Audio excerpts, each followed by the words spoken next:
Pompeii did not feel like a city standing on the edge of extinction. On the morning of August 24th, 79 AD, life followed familiar rhythms shaped by habit and routine. The streets were already busy.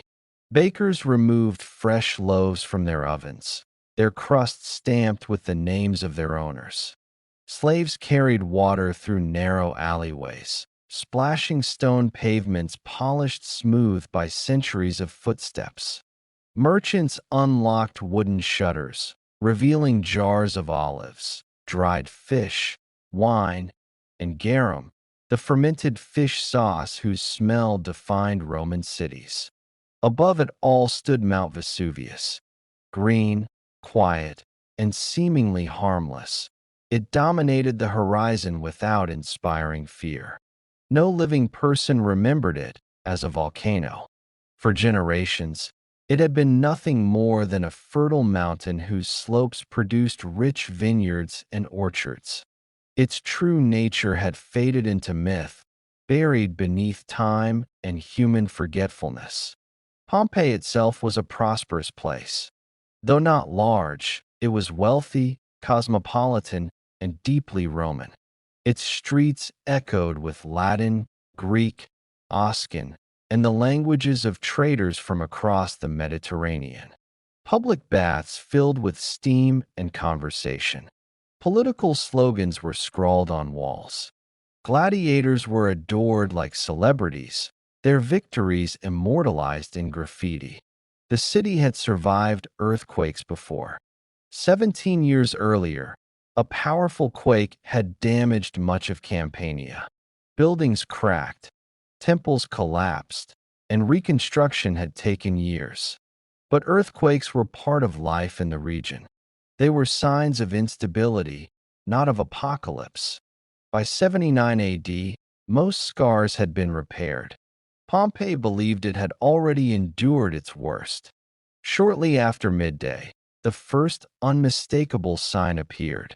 From the summit of Vesuvius, a violent explosion tore through the mountain. A massive column of ash, gas, and pulverized stone surged upward into the sky, rising higher and higher until it dwarfed the clouds themselves. From afar, it resembled a giant pine tree, its trunk narrow and its crown spreading outward. Pliny the Younger, observing from across the Bay of Naples, would later describe it with remarkable clarity. But for the people of Pompeii, there were no words yet, only confusion, curiosity, and disbelief. Ash began to fall gently at first. Fine and gray, it settled on rooftops and shoulders like snow. Children played with it. Adults brushed it from their hair. Many assumed it was a temporary phenomenon, strange but not threatening. Life continued, if uneasily. Then the pumice began to fall. Small stones rained down, clicking against tiles and bouncing along the streets. Within hours, the air grew thick and harsh. Breathing became difficult. Eyes burned. The sky dimmed until the sun was little more than a dull glow behind layers of ash. Panic spread unevenly. Some families gathered possessions, coins, jewelry, documents, and fled toward the city gates. Others sought shelter indoors, trusting the strength of stone walls and tiled roofs.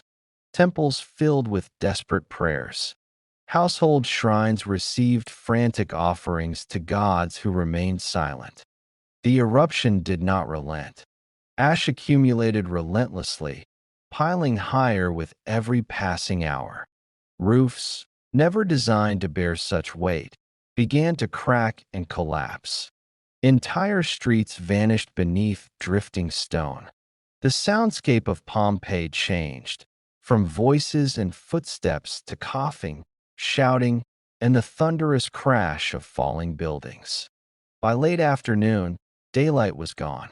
The city was plunged into an unnatural night, illuminated only by oil lamps and the occasional red glow from the mountain. The air was so thick that visibility dropped to mere steps ahead. People moved by touch and memory, stumbling through streets they had walked all their lives. Some reached the outskirts. Many did not. Those who remained indoors faced a cruel irony. Their homes protected them from falling stones, but slowly became sealed chambers of suffocating darkness. Ash blocked doors and windows. Oxygen dwindled. Breathing turned into a painful struggle. As evening turned to night, fear gave way to exhaustion. Pompeii lay buried beneath meters of pumice, yet the eruption continued. The great column above Vesuvius grew unstable. Its immense weight could no longer support itself. Sometime after midnight, the eruption entered its deadliest phase. The towering column collapsed. What followed were pyroclastic surges, roaring avalanches of superheated gas, ash, and debris racing down the slopes of the volcano at unimaginable speed. Unlike lava, they did not flow slowly. They surged like hurricanes, obliterating everything in their path. The first surge stopped short of the city. The next did not. When it reached Pompeii, death was instantaneous. Temperatures soared beyond what the human body could endure.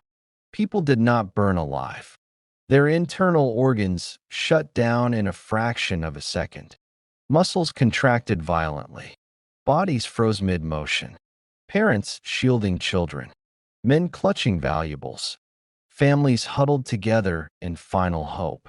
The city was erased not by fire, but by heat and suffocation.